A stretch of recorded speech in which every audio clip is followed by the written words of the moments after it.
ক্রমাগত যেন পরাজয় স্বীকার করে নিতে হচ্ছে এই আরাকান আর্মিদের কাছে। আরাকান আর্মির কাছে পরাজয় স্বীকার করতে বাধ্য হচ্ছে মায়ানমার সেনা।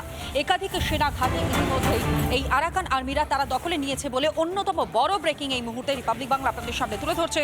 গুরুত্বপূর্ণ সামরিক ঘাঁটি দখল আরাকানের। মায়ানমারের সেনাবাহিনীকে আত্মসমর্পণের আহ্বান জানানো হয়েছে, আত্মসমর্পণের আহ্বান আরাকান আর্মির।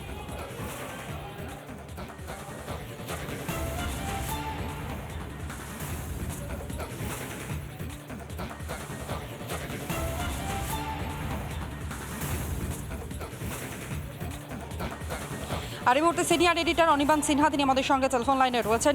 অনির্বাণ, একটা বিষয় তাহলে স্পষ্ট হচ্ছে যে আরাকান আর্মির কাছে কার্যত এখন পরাজয় স্বীকার করে নেওয়াটাই একমাত্র পথ হয়ে দাঁড়াচ্ছে এই মায়ানমার সেনাদের কাছে।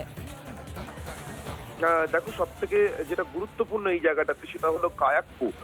আমরা জানি যে কিছুদিন আগেই আন দখল করে নিয়েছে আরাকান আর্মি এবং তারপরে গাতে এই মুহূর্তে ভয়ঙ্কর লড়াই চলছে। যদিও গাতে রিইনফোর্সমেন্ট বলতে যেটা বোঝায়, অর্থাৎ নতুন করে অস্ত্র শস্ত্র গোলা বারুদ এবং রসদ এসে পৌঁছেছে সেনার হাতেও।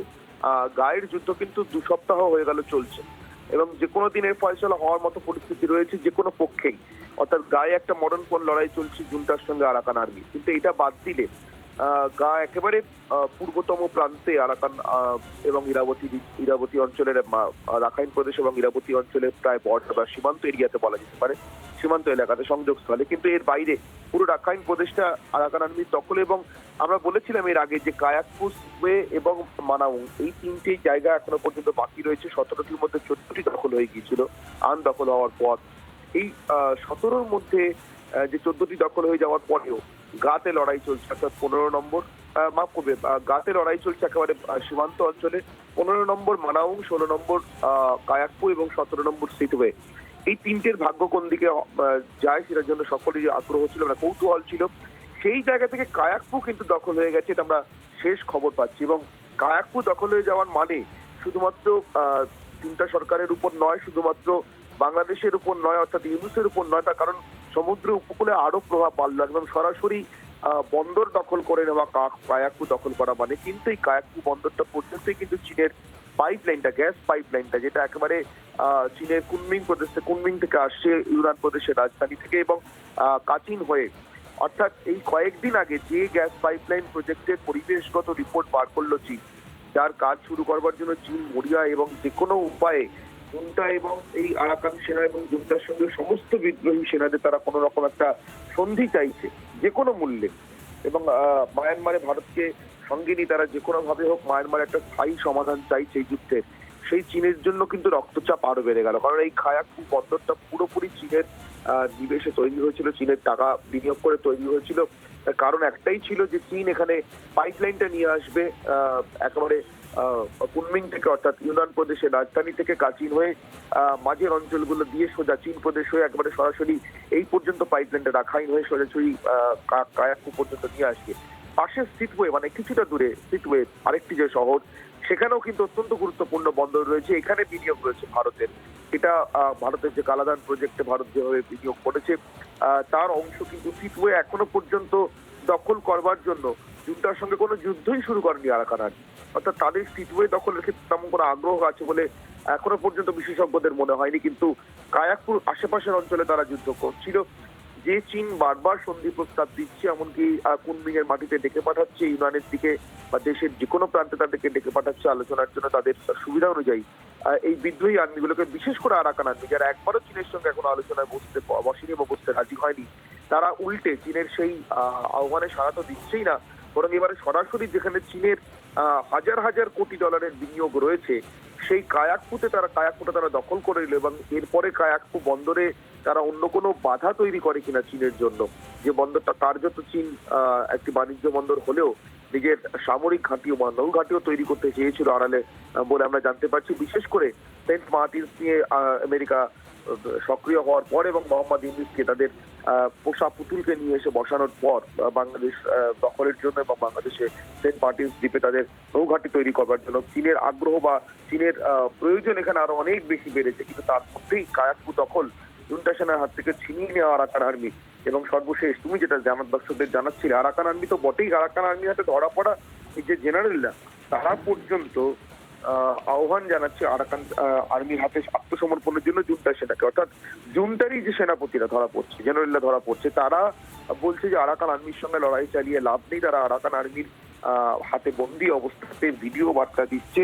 আরাকান আর্মি সেই ভিডিও বার্তা পোস্ট করছে যে জুনটা যেন আরাকানের সঙ্গে সমঝোতা করে নেয়, আরাকানের হাতে আত্মসমর্পণ করে। তার কারণে এই যুদ্ধ চালিয়ে যাওয়া মানে ক্ষয়ক্ষতি বাড়ানো এবং প্রাণহানি বাড়ানো ছাড়া কিছু নয়। কোনোভাবেই আরাকান আর্মিকে পরাস্ত করা যাবে না বলে জুনটাই জেনারেলরা, সামরিক যে নেতারা রয়েছে বা সেনাপতিরা রয়েছে, তারা আরাকান আর্মির হাতে ধরা পড়ে বিবৃতি দিচ্ছে।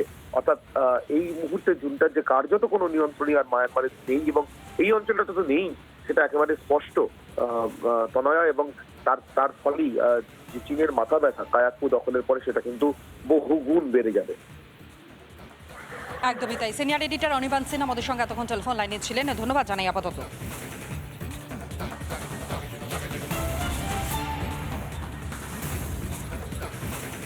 আর এদিকে মায়ানমার সেনাবাহিনীর যারা পরিবারের সদস্যরা রয়েছেন তারা মূলত কি ভাবছেন, পরাজয় থেকে হয়তো বাঁচার একটাই মাত্র এখন পথ, তা হচ্ছে কুসংস্কার এবং জ্যোতিষশাস্ত্র।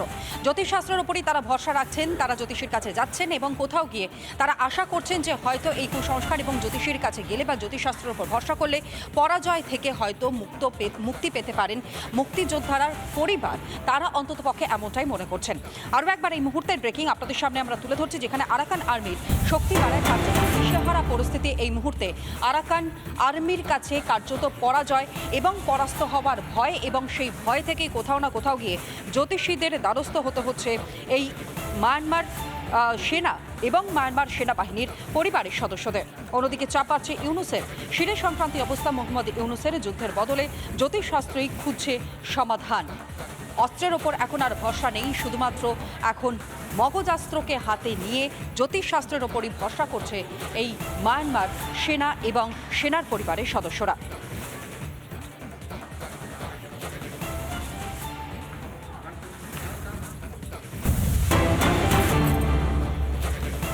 এবার বাংলাদেশের সঙ্গে বাণিজ্য বয়কটের ডাক, বাংলাদেশের ডাক দিল্লির। এমনকি কাশ্মীরি গেটের ব্যবসায়ীকে বাংলাদেশের হিন্দুদের উপর অত্যাচার এবং ভারতের বিরুদ্ধে বিদ্বেষে ছড়াচ্ছে ইউনুস সরকার। প্রতিবাদে বয়কট বাংলাদেশের কাশ্মীরি গেটের ব্যবসায়ীদের।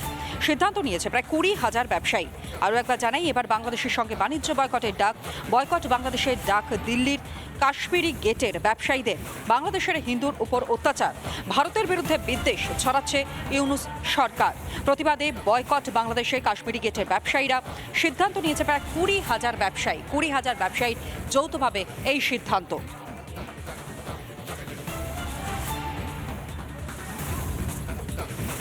हमारी मार्केट जो कि एशिया की सबसे बड़ी मोटर पार्ट्स की मार्केट है, उसने तुरंत ही फैसला लिया कि हम लोग व्यापार बांग्लादेश से बंद कर देंगे। देखिए वहाँ पे जो गाड़ी चलती है ना, उसमें जितना भी सामान लगता है, 4 पहिए की गाड़ियाँ हो, ट्रक हो, स्कूटर पार्ट्स हो, साइकिल हो, Bangladesh is not at all a producer of these items. Bangladesh produce करता है कॉटन, कपड़े। जिस तरह से उन्होंने हमको तंग किया है, हम इस तरीके से उनकी गाड़ियाँ बंद करके, उनकी गाड़ियों का सामान की सप्लाई बंद करके उन लोगों को तंग करना चाहते हैं, ताकि उनको जो गलती है उसका एहसास हो और आगे वो गलत ना करें। নানা ধরনের কন্টেন্ট দেখার জন্য লাইক করুন, শেয়ার করুন আমাদের ফেসবুক পেজ, সাবস্ক্রাইব করুন আমাদের ইউটিউব চ্যানেল। পাশাপাশি অন্যান্য ব্রেকিং নিউজের জন্য অবশ্যই চোখ রাখুন রিপাবলিক বাংলায়।